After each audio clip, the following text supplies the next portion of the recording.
Daniel Corimer disagrees that Khamzat Chimaev can easily beat the Last Stylebender. Adesanya is a nightmare matchup for every single one of us. Why? Because of that pressure. Because that pressure leads to you falling into traps that Adesanya set so beautifully.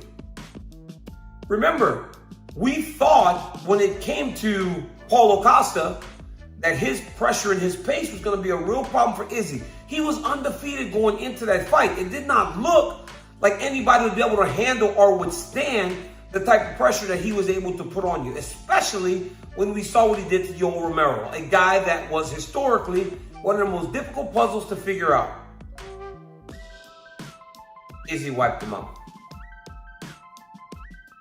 Kelvin Gastelum, he fought with a lot of pressure, a lot of pace. And although it led to a lot of success, a lot of sustained success, ultimately, it was his undoing. Because when we got to round 5, not only was Kelvin Gastelum not able to keep that pressure up because he was having to take so much damage to get to Izzy, Izzy had started to break him down. Dan Hooker reacts to Khamzat Chimaev saying that he will beat Israel Adesanya. That's like smart self-promotion, and it's pretty like easy to see and copy the playbook of like Conor McGregor, which is pretty much what he's doing. Like you can see every major UFC event, like Conor McGregor gets real, he posts, you know, like he posts it out there because it's going to get some shares, it's going to get some likes. Like you could see it in this one where Volk brought it up on the thing. He's like, oh, Conor just tweeted out that he's horny. It's like, because it's going to get attention, it's going to get reshares. It's the same thing as Khamzat, like posting out like, oh, I could waste these guys, I could smash these guys. Like it's just smart promotion. But yeah, then again, on the same hand, like Israel had the right way of dealing with it, which is like Khamzat's hardly in the talk of like title conversation in the middleweight division just yet. So it's like the more attention that Israel gives that, then the bigger it gets. If Israel just like kind of shrugs it off and moves on, then there's like maybe one or two stories or one or two headlines like Israel shrugs off. Like it doesn't get the kind of gravity as say Israel acknowledged it, and at the post-fight press conference he's like, oh, he said what? Man, I'll smash that guy, blah blah blah. Then people will be like, oh, Israel's interested in the Khamzat fight, like let's put that fight together, let's make that fight. It's like the guy's fighting at welterweight. He's fighting at you're not gonna get in the, there's no point in getting an argument with a guy a weight class lower than you. It just doesn't make any sense. So Ariel Helwani weighs in on Joe Rogan's N-word controversy. To say that. Tough spot. So the story I am choosing to believe based on my conversations, again, not me making up stuff, not me putting out stuff, because I've told you already how I feel about this whole thing. Look, there has to be repercussions for things that you said. I don't care if it happened 10 years ago, 15 years ago. When you say things that are racist, there's going to be repercussions. That's not cancel culture. That's accountability. So whatever happens, happens. Now, I'm not in favor of like the internet mob and all this stuff where people are trying to take people down and dig up all your, like, whatever. The point is, what I heard was the network wanted to take a timeout.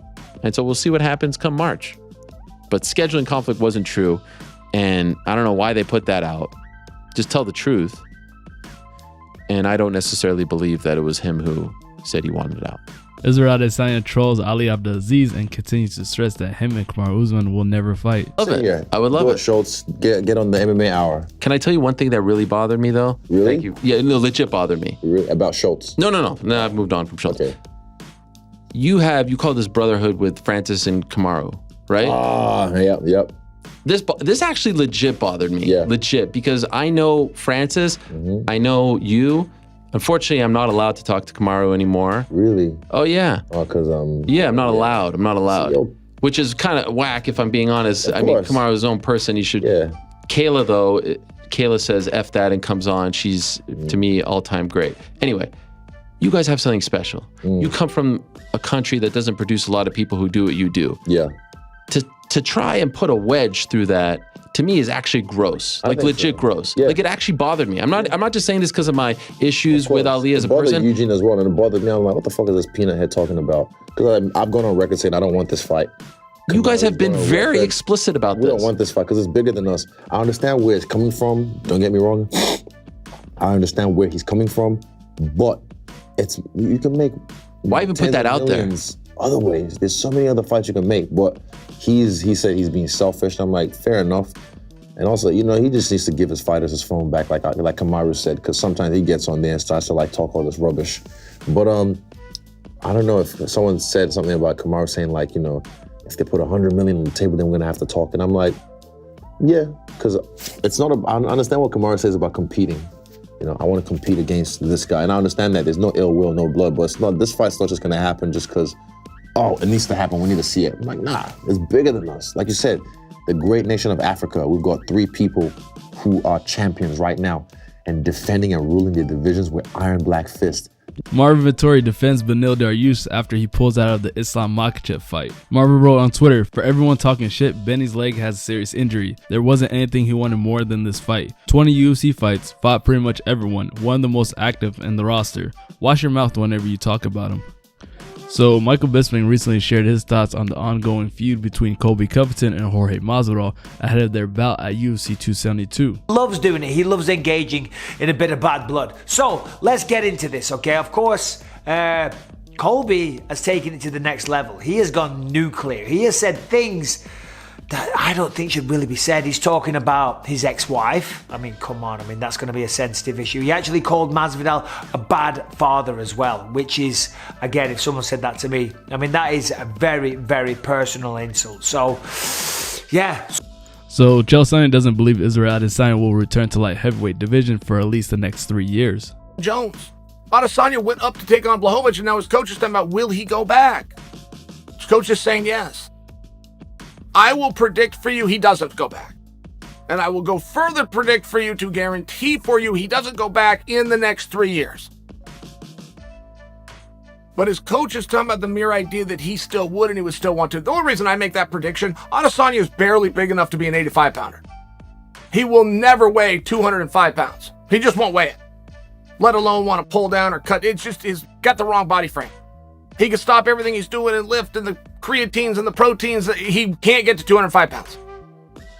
So I think he'll stay right at 185. But I still think that it's a very interesting piece of the mindset of Adesanya and company that he wants to compete and he wants the hardest matches. He wants to grab as many victories and the most hardware as he can.